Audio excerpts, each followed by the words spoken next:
기쁜 얼굴을 다 뵐 수 있게 돼서 정말 감사합니다. 오늘 전번에 일장을 했는데 일장은 예수님의 정체성, 그래서 로고스로, 말씀으로 예수님을 소개했죠. 그다음에 예수님을 찬빛, 정말 창조 때에 태양빛이 없는 빛 가운데도 식물이 자랄 수 있는 그런 찬빛의 뜻을 말씀드렸고요. 하나님의 아들을 소개하며 제자들을 부르시는 데까지가 1장이었습니다. 그래서 2장부터는 이제 본격적으로 하나님의 사역의 계시를 알리는 공생애의 시작을 알리는 장이라고 볼 수 있습니다. 그래서 여기서 기적이라고 얘기하지 않고 사인이라고 얘기하는데요. 이 사인을 통해서 하나님이신 예수 그리스도를 구체화시키고요. 예수 그리스도가 하나님이시고 그분을 믿는 믿음만으로 생명을 얻을 수 있다는 것을 우리가 이런 모든 사인들을 통해서 발견하셨으면 합니다. 자세히 설명하면 너무 우리가 다 이렇게 공부하기가 그러니까 제가 아이디어를 드리면은 여러분들이 그동안에 배운 모든 것들을 조합해서 이렇게 공부를 좀 하시기 바랍니다. 그래서 첫째 보면 가나 혼인잔치에 대해서 1장부터 11장까지 이게 나옵니다. 11절까지, 1절부터 11절까지가 예수님의 첫째 사인, 표적이라고 많은 신학자들이나 사람들이 믿고 이렇게 있죠. 여기에 보면은 어떤 얘기냐면 갈릴리 가나에서 결혼식이 열리는데 그 중간쯤 됐을까? 포도주가 떨어졌어요. 그럴 때 아마도 이 결혼식은 예수님의 사촌이나 친척의 집인 것 같아요. 왜 그러냐면 어머니랑 같이 갔거든요, 거기에. 마리아랑 같이 갔는데 그때 어머니가 예수께 이 급한 사정을 알립니다. 그랬더니 예수님이 말할 때 아직 내 때가 이르습니다, 어머니라고 얘기합니다. 그런데 마리아는 굉장히 그 안목이 있고 신앙이 있기 때문에 하인들을 불러서 조용히 얘기합니다. 내 아들 예수가 하라고 한 대로 해라. 뭐를 시키든지 그렇게 하라고 합니다. 그래서 하인들이 예수님이 하라고 한 대로 물 항아리에다가 어, 이 물을 채우죠. 여러분이 이 구절을 보면서 좀 가시기 바랍니다. 그래서 이 물이 포도주로 변하는 그때에 이 잔치를 이렇게 준비하는 그 사람이 너무 감탄해 가지고 그런 광경이 지금 첫 번째 예수님의 혼인잔치에서 일어났던 일을 지금 우리에게 얘기하고 있는데 요한복음은 그냥 문자적으로 읽는 것이 아니고 그 속에 있는 뜻을 이렇게 깊이 명상하면서 보라고 했습니다. 그래서 요한복음이 굉장히 쉬운 것 같지만은 그 안에 있는 정말 숨겨져 있는 진리의 그것을 발견하는 눈을 갖는 것이 중요하다고 여러분에게 말씀드렸죠. 자, 첫 번째로 보면 우리가 한번 그 표적에서 보면은 그 기적을 일어나게 한 곳이 가나입니다. 가나 여러분 들어보셨어요? 이 가나는 무명의 작은 도시예요. 도시도 아니고 마을이에요. 그러니까 왜 이렇게 이름도 없고 정말 알려지지 않는 그런 장소에서 예수님이 첫 번째 이, 이 사인을 나타냈을까요? 예수님은 여기에 진리가 또 있습니다. 우리 쪽으로 보면은 힘도 없고, 능력도 없고, 가진 것도 없고, 배운 것도 없고, 정말 부족한 우리 죄인 인간들을 위한 그 하나님의 마음이 있습니다. 인간들은 자기 리사이트를 하려면 큰 데 빌려서 많은 사람 오는 아주 호화찬란한 데서 인간 세상에서는 해야 되지만은 하나님은 정말 심령을 보시는 분이기 때문에 이 가나에 하나님의 말씀을 선포할 때 들을 만한 사람이 있었으리라고 생각합니다. 그래서 이 이름도 없고 작은 그런 곳에 예수 그리스도도 오신 목적이 화려하게 오신 것이 아니고 마국간에서 정말 사람들이 찾지 않는 그런 곳에서 오신 그 정신을 우리들도 이 말씀 속에서 배워야겠습니다. 그 다음에 여기는 결혼식이에요. 혼인잔치예요. 유대인들의 혼인잔치는 굉장히 아주 큰 축제 중에 하나고 유대 문화에서 아주 가장 중요한 것 중에 하나라서 7일 정도 이렇게 하는 결혼식이 많았던 것 같아요. 그런데 포도주가 떨어졌으니 얼마나 당황했겠어요? 이 포도주는 정말 모든 사람들이 즐겨 마시고 그 파티에 그 결혼식의 가장 메인 음식 중에 하나인데 모두 즐겁게 마시는 것인데 지금 그것이 떨어졌습니다.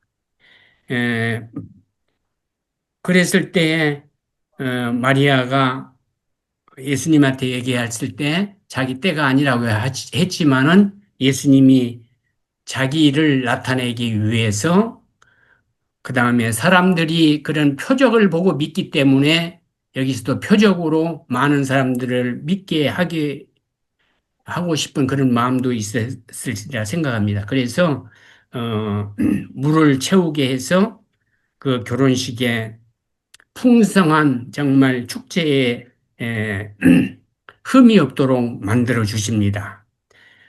이 결혼식에서 이것이 이 에, 포도주가 떨어졌다는 것은 정말 그 순간 어떤 뭐 그런 실수가 아니고 참으로 난처한 일이고 그 당시에 많은 사람들은 불길하게 이 결혼식이 정말 합당하지 않는가 정도로 생각할 정도로 굉장히 그 불길한 그러한 애감을 줄 만한 그러한 일이었는데 그러한 것들을 해결하시는 예수 그리스도를 우리가 여기에서 보게 됩니다. 어, 그런데 또 하나의 중요한 것은 그 이 포도주가 떨어졌다는 것을 연회장을 주관하는 그 사람에게 먼저 얘기하는 것이 아니라 마리아는 예수 그리스도에게 먼저 얘기합니다. 왜 그랬을까요? 그 이유는 이 잔치의 주인은 신랑 신부 거기에 속해 있는 사람이 아니고 이 주관자는 예수 그리스도였기 때문에 그렇다는 것입니다. 우리가 조금 더 가보면 알겠지만은 이 혼인잔치는 마지막 때에 계시록 19장 9절에 보면 이 마지막 때의 결혼잔치로 묘사하는 그런 장면이 나오는데요. 요한계시록 19장 9절에 보면 천사가 내게 말하기를 기록하라 어린 양의 혼인 잔치에 청함을 받은 자들은 복이 있도다 하고 또 내가 말하되 이것은 하나님의 참되신 말씀이라 하기로 이 혼인 잔치를 복 받는 자들이 참여하는 것이라고 얘기합니다. 여기 요한복음의 표적의 첫 번째가 혼인잔치로 연결된 것은 다음에 우리가 영원한 혼인잔치를 생각하면서 어쩌면은 이 모형적인 의미로 요한복음에서 우리에게 가르쳐 주는 것입니다. 그래서 여러분과 제가 삶 속에 이러한 결핍이 있다 할지라도 가정과 인생사의 모든 것에 정말 포도주가 없는 그런 실정이 올 때도 예수 그리스도가 개입하시기만 한다면 모든 것이 변화져서 풍성한 채워짐이 있다는 것을 확신하시기 바랍니다. 그 다음에 이 포도주는 그냥 이런 그 물로 포도주가 됐는데 이 포도주는 우리가 성만찬 예식이나 이 금손 예식 때 이렇게 보면 피를 상징하는 예수 그리스도의 피를 상징하죠. 죄를 씻어 정결하게 하는 그러한 아주 어, 예식이 있었는데 그게 이 포도주가 상징적으로 나오는데 이것은 이제 예수 그리스도가 죽으면서 십자가에 우리의 죄를 위해 고난을 받으면서 그 강렬하고 풍성한 은혜로 포도주가 피로 바뀌는 것을 우리한테 예표하는 것입니다. 또 하나 거기에 보면은 항아리가 나오죠. 이 하인들이 물을 갖다 채우는데 그 항아리가 무엇이었냐 하면은 그 율법에 보면은 어, 이 유대인들이 전통적으로 이 종교 형식으로서 자기들의 몸이 물로 정결 예식을 한다고 그래서 손을 씻고 몸을 씻고 이렇게 하면서 하나님을 섬기는 그런 예식이 있었는데 에, 예수님께서 거기에 이 그것을 지정했다는 것은 이 옛 언약을 이제는 폐기하고 새 언약을 지금 말씀하신 것. 다시 말하면 율법에서 복음으로 전환하는 의미입니다. 그런데 또 왜 해필 항아리가 몇 개라고 돼 있죠? 거기에 6개라고 돼 있습니다. 6은 어떤 숫자죠? 7, 완전 숫자에서 하나가 모자란 숫자입니다. 우리 인간은 아무리 하려고 해도 하나가 모자랄 수밖에 없는 정말 이 불완전한 수, 사람의 수고 이 땅의 수가 6입니다. 그림자와 같고 허망한 그러한 것이라는 것을 우리한테 의미하는 것입니다. 근데 예수 그리스도가 정말 갖다가 채울 때에 완전수, 하나님의 수, 어, 7에 도달한다는 것을 우리한테 주게 됩니다. 아무리 채울 수 없는 정말 우리가 할 수 없는 그런 만족이 없는 이 땅, 갈급함과 부족함이 풍성한 이 땅에서 예수 그리스도만이 완전한 기쁨, 새로운 만족을 줄 수 있는 그분을 이 가나 혼인잔치에서 우리에게 보이시며 예수 그리스도가 하나님이시며 새 창조를 이루어 가시는 그리스도이시며 우리의 구원자란 것을 이 여기에서 말씀드리는 것입니다.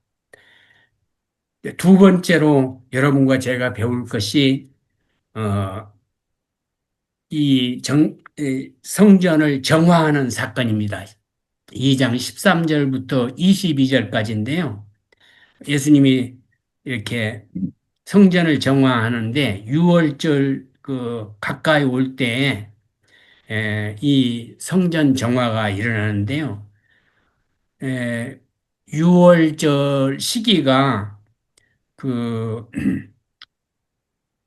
보통 복음서에는 한 번 언급하는데 요한복음만이 3번을 언급합니다. 그러니까 6월절에는 예루살렘에 이렇게 방문해서 성전을 가서 예배를 보는데요. 예수님이 3번 이렇게 6월절에 간 경험을 얘기하시는데요. 다른 복음에서는 한 번, 그래서 예수님이 3년 이상 사역했다는 것을 이 요한복음을 보고 우리가 짐작하게 됩니다. 그래서 성전에 올라가서 그 시기에 많은 사람들이 성전에 모여서 희생 제물을 이렇게 드리게 되는데요. 옛날에는 자기 집에서 가축이나 이런 것을 그 많은 중에서 가장 흠과 티와 절지 않고 정말 온전한 것을 하나 골라서 그걸 가지고 와서 드렸는데 너무 멀리 오다가 보니까 사람들이 편리 짰다 보니까 그 예루살렘에 와가지고 돈 주고 사가지고 그것을 이 재물을 드리다 보니까 돈을 바꿔주는 사람도 있고 또 그것을 이익을 남기고 파는 사람이 있고 이렇게 완전히 하나님을 예비할 거룩한 성전이 정말 장사꾼들의 소굴이 돼서 이 그 본문에 보면은 이 장사한 사람을 내쫓기 위해서 채찍을 들고 이렇게 상을 얻고 하는 예수님의 그 분노에 찬 표출이 나오는데 이 단순한 분노를 넘어서서 예수님 자신을 새로운 성전이라는 것을 보여주기 위해서 이들에게 얘기합니다. 그럴 때 이 사람들이 뭐라고 합니까? 무슨 표적을 우리한테 보일래? 이렇게 얘기할 때 이 성전을 헐어라. 내가 3일 만에 짓겠다. 어, 이 말은 마태복음에 보면은 이 사람들이 곡해해가지고 어, 재판받을 때 이 성전을 허는 자라고 어, 이렇게 곡해해서 얘기하게 되는데요. 어, 이 성전을 3일 만에 짓겠다 이 말은 내가 죽고 3일 만에 부활하시겠다는 것을 우리한테 얘기한 것입니다. 예수의 몸이 곧 새로운 성전이요. 곧 성전의 그 임재와 그 만남이 있는 그런 곳이란 것을 우리에게 보여주기 위해서 이 성전 정화 사건을 에, 2장에서 우리에게 보여주고 있습니다. 이 신학적 의미로 보면은 예수님의 권위를 선언하는 것인데요. 성전은 옛날부터 구약의 시대부터 하나님의 임재를 상정하는 곳이 성전이었습니다. 그래서 예수님 자신이 새로운 성전이심을 이 선포한 사건이 성전 정화 사건입니다. 그러면서 한편 죽음과 부활을 암시합니다. 아까 1장 4절에 보면 아직 내 때가 아니라고 마리아한테 얘기했는데 12장에 와갖고는 이제 내 때가 이렇다고 얘기합니다. 그래서 12장 전까지는 내 때가 아니라고 하면서 자꾸 이렇게 얘기하시는데 이 사흘 만에 다시 일으키겠다고 하는 말씀은 예수님의 부활을 예고한다는 것입니다. 어, 그래서 예수님은 외적인 형식과 장사 속의 그 타락한 종교를 거부하고 하나님 중심의 예배를 회복하기를 간절히 소망했기 때문에 이러한 그 성전 정화 사건을 하신 것입니다. 그래서 고린도서 6장 19절에 보면 우리 몸이 성전이라고 그랬습니다. 예수님께서 정결케 하시기 원하는 곳이 바로 여러분의 몸이고 제 몸입니다. 우리 몸이 성전이기 때문에 그래서 여러분과 제가 정화할 곳이 우리의 행동과 말과 우리 생각이 정화돼야 됩니다.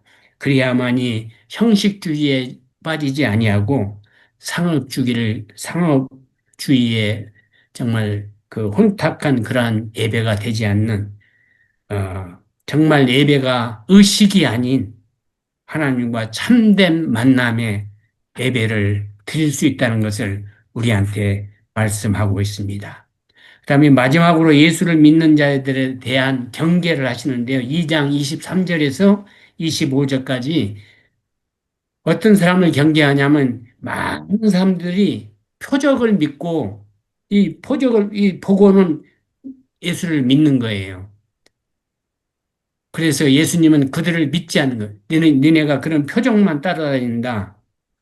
믿음의 근거가 표적에 있다면 내가 너희들을 진정으로 믿음이 있다고 보지 않나고 합니다. 여러분과 제가 표적을 따르는 그런 믿음에 머무르면 안 되겠습니다. 신앙은 감정적인 흥분이나 어떤 그 일신간의 그 어떤 마음의 어떤 닿는 그런 것에 의해서 우리 삶 전체를 맡기는 것이 아니라 진정한 믿음은 예수 그리스도와 어, 인격적으로 정말 에, 사람과 사람이 대하듯이 인격적으로 관계에서 거기에 기초를 둘 때만이 진정한 믿음이 된다는 것입니다. 그래서 예수 그리스도를 진정으로 정말 사랑하고 존경하고 믿는다면 인격적으로 그분과 대화하며 우리 몸을 깨끗하게 정화하는 정말 우리 몸속에 특별히 우리 입을 정화하는 남을 살리고 나는 남을 이렇게 높여주는 섬김의 자세에 말을 하고 겸손을 나타내야만이 진정한 인격적 관계를 맺는 우리의 믿음이 아닐까 생각합니다. 결론적으로 여러분에게 에, 오늘 말씀을 총체적으로 말씀드린다면 예수님은 인생의 결핍을 충만으로 바꾸시기에 충분하신 분임을 여러분이 깨닫고 여러분의 어려움과 고통과 눈물과 어떤 한숨을 그리스도와 의논하시면서 인격적으로 그분과 만나면서 삶의 충만을 느끼시기 바랍니다.